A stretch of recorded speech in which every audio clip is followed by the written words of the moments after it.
What we found will come as a shock to many. Over the past 5 years, 127 people in Smith County have died from a drug overdose involving opioids like painkillers and heroin. 1 in every 3 cases happened in the Triangle. Take a look. One of the police detectives said, "Are you familiar, do you know Christopher Allen Hebert?" And I said, "Yes, that's my son."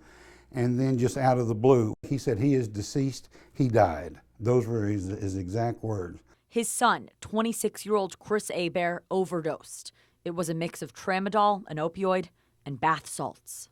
Drugs were his demons. He started out with marijuana. He started out using some of the bath salts that you can get locally and legally, and then prescription, and over a period of a few years, it just all came together. Chris was a high school athlete, an outgoing kid with lots of friends. But his dad said once Chris started doing drugs, that was it.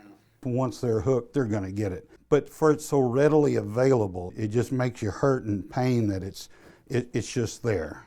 His son was hooked on bath salts, something you could buy at any gas station, and prescription pain pills.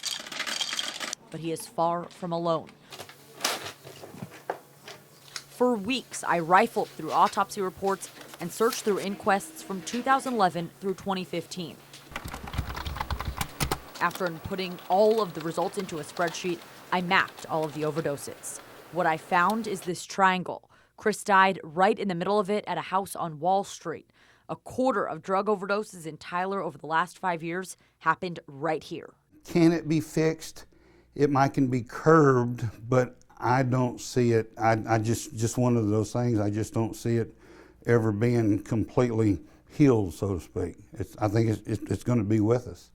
In that triangle, there's no common age, no difference between the number of men and women who overdosed. What does stick out is that nearly all of the people involved are white and come from affluent or upper middle class families, much like Chris Hebert.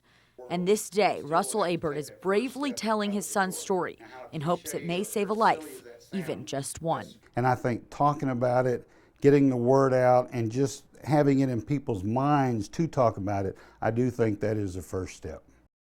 Tomorrow night, we take a closer look at the cause. How are young people getting their hands on these prescription drugs? And one family shares their tragic story as we continue our special, The Triangle. Back to you.